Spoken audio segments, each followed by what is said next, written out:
Hey guys, Blue Bridge here, and the aftermath of our disappointing defeat against Manchester United, I'm going to be talking VAR, fan base, and directors again. So let's get into it.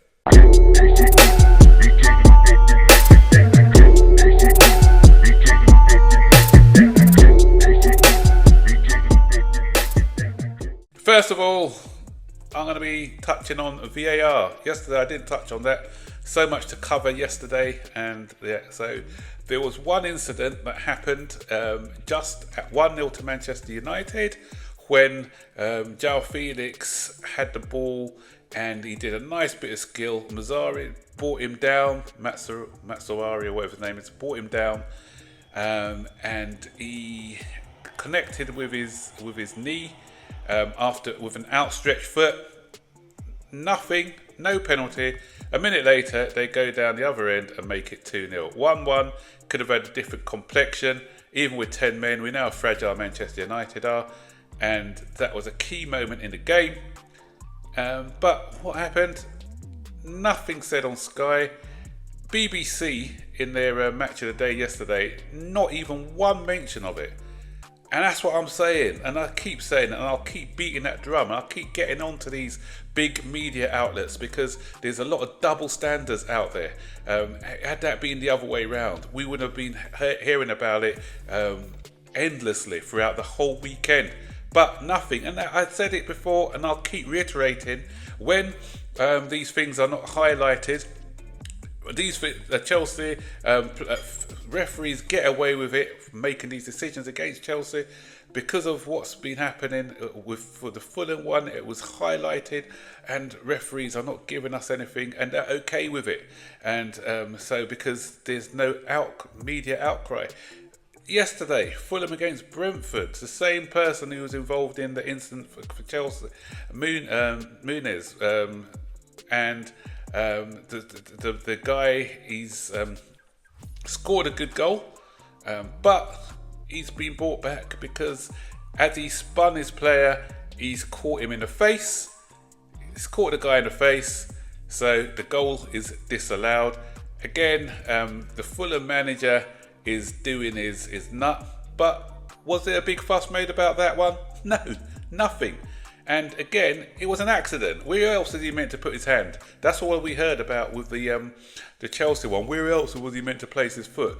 He spun. He didn't mean to catch the guy, but he did catch him, and it resulted in the goal. What's the difference between that one and the Chelsea one? Why is the other one getting so much attention and this one not? That's what I keep saying. It's double standards, and it needs to stop. But of course, it's not going to, because and we saw the situation yesterday in our game against Manchester United, similar to the one where Harry Kane got a penalty for Bayern Munich the other day. So, but nothing's been said, and so it's just all swept under the carpet, and Chelsea are going to suffer so many poor decisions now. I'm not making that as any excuse because we played poorly yesterday. We deserve to lose, but I think that needs to be highlighted. So I'm going on to something else, because every time Chelsea lose, you got these people, who come out of the woodwork and start moaning and complaining and saying, I told you so. And then you got the other side of the coin where these people are trying to justify every decision and dissolve Maresca of any blame. So, and then calling everyone reactionary. Can I just put people into three categories? I want to explain it because a lot of people don't understand it. Reactionary, for me, being overreactionary is like we win a game, all of a sudden, oh, we're brilliant, we're going to win the league, we're one of the best teams. And then the next week, we lose a game, sack the manager, we're rubbish, we're poor, we're gonna get relegated and get rid of all these players. That's reactionary, okay? Then you got the negative guys. You are always negative, even when we win the World Club Cup. Oh, PSG were poor. They were on their holidays against us, and they never give the side any credit for good results. Always looking for negatives. Then you have those who are as they say, are always the optimistic ones, and toxic positivity is a word that people use. Always making up excuses, they don't. Anytime Chelsea play poorly, they say, oh, it's nothing to do with Maresca. Oh, it was to do with yesterday I heard things about, oh, it was the sending off, it was the rain. Like, both teams didn't have to play in the same conditions. And it's not Maresca's fault, it's not the board's fault. And they don't allow the manager or the players to get away with any bad performances. There are some of us who are a bit more measured, and I'll put myself in that category. I always say, criticise when we are not doing well, and there's nothing wrong with criticism, as long as that criticism doesn't go over the top. Let's sack the manager, he's rubbish, he's useless, he's the worst manager in the league, and that sort of stuff. And then having a go at all different players. It's all right to be critical of players without being abusive and going over the top. And but then you praise them when you're doing well. So it's not, as I keep saying, it's not flip-flopping. It's just being objective. And that's the thing in life. When I do something well, I get praise for it. When I do something not so well, someone has a go at my YouTube video and being critical, and I've made a mistake, I'll put my hand up. I'm not going to start crying over it. But one day I may make a good video. One day I may make a bad video. That's the way it goes in life. So we got to be able to be big enough to accept criticism, and just as well as we accept praise when it's heaped upon us. So that's that out of the way. And I just want to touch on the board again, because they are the ones for me who, I gave them a little bit of praise last year when we won a couple of things, but they're not getting off the hook lightly for me, because although we won a couple of things are still not quite right at our club. When you're given a blank canvas, when you're given £1 billion to spend on players, you'd expect a lot better for your buck. And that's the criticism. I think it was Alan Shearer who came along the other day, I think yesterday, he came out with, within 4 years, I haven't seen any marked improvement at Chelsea. Yes, we did win a trophy. The Conference Cup is seen as a major trophy for some, but for a club of Chelsea standards, I don't see this as a major trophy, because we shouldn't be. If we are, real, if we're being real, if we are seeing or think Chelsea are a big club, then this isn't a trophy that we should be happy about winning. We were expected to win it. If we didn't win it, it would have been a shock. But the fact that we did win it, okay, it's a trophy. But I wasn't really excited when we won this trophy. I'm not even excited when we win the like Manchester United and Tottenham the other Tottenham. More specifically, Tottenham were really excited when they won the Europa League. Why? Because they're not used to winning. The last time they won was 20 years ago before that. So when they win something, it's a big deal. But when you're a club who are always challenging for the major honours, the Champions League and things, when we won the Europa League, it wasn't a big deal. It's, bragging rights when we beat Arsenal 4-1, yeah, all well and good, but even when we won it under who else did we win it under? I can't remember. When we beat, who was it we beat? See, I can't remember. Ask me about who we beat in the Champions League. I'll be able to tell you straight away. Bayern Munich, Man City. But I know we beat Arsenal. But I'm struggling to think who we beat in the other Europa League final. And it doesn't mean anything to me, because I'm expecting bigger and better things. Okay, the Club World Cup.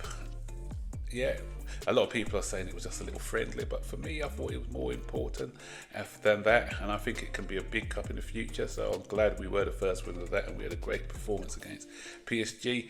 But for me, the bread and butter is still the league, and we haven't made... Okay, people may argue, yeah, we moved from 11th, which we shouldn't have been in the first place anyway, and then we moved up the season after to 6th to 4th. So, okay, that is progress. So one can argue that a little bit of progress has been made there, but we're still far away from challenging for the league, in my humble opinion. I could be proved wrong. We may go on a great run and we may challenge this season. I'll be proved wrong. I'll be happy to see that. But from what I'm looking at, from our squad build, okay, we've been a bit unfortunate with injuries. I accept that. But from the squad build that we have, I still think we are very light on the ground. And as I said, for the amount of money that we had at our disposal and the squad that we've accumulated, I don't think it's good enough personally. Everyone in our fan base knew that we needed centre backs, but we're stuck with what we have at the moment. And this is starting to feel like, some people were saying about the Brighton model, the Dortmund model, but I was saying they're being a bit sceptical. But what you're seeing at the moment, then you got to question this model, because, for instance, Gittins is a project player. He's not ready for the league. He's 21, 20. He looks way out of his depth at the moment, and he's struggling. I'm not writing him off. As I said, it's early days, but he's struggling. Why did we get somebody like Gittins when we could have got someone who's 25, 26, a bit more experienced? So we're starting again with Gittins and Garnacho, both young, both inexperienced. So I said it in a couple of videos before, in a couple of years' time, if Gittins comes good, we'll send him on to Tottenham or Arsenal or somebody like that. I can guarantee you that. Make our money. So we are getting all these players in, or flipping a lot of them, and this is unsustainable. The amount of people are coming through the door. It's like a revolving door at the moment, getting in all these young players, and because we turn some of them good or decent, and then we'll keep flipping them, and we're never going to win things. And they're allergic to buying established players, and that's what we needed. If you haven't watched my video from yesterday, look at it. I think Maresco's had a veiled message to the board with the substitutions that he's made. He's not happy with it. That's the same thing what happened with Pochettino when he called for experience, and they decided to say, no, we're going to still go down this route this year. That's what we heard. We're still going to go down this route. Why are they going down this route? There's only one reason why they're going down this route, because you buy them young, you develop them, and you sell them high, and that doesn't win you trophies at the highest level. It doesn't allow you to compete. Yesterday, against Bayern, you saw what experience does against kids. Yesterday was crying out for a bit of experience, especially after the sending off. Someone to steady the nerves, someone who can manage the cauldron at Old Trafford and manage the conditions, somebody to steady the young heads. But we didn't have that out there. And is this what the club is looking for? For me, I still want to be winning the biggest trophies and competing for the biggest trophies, but we're not going to be doing that with this model that they're building at the moment. Don't want to rant on, been going on for a while, so let me know your thoughts about all the subjects raised in this video, and I'll see you on the next one. Take care, bye-bye.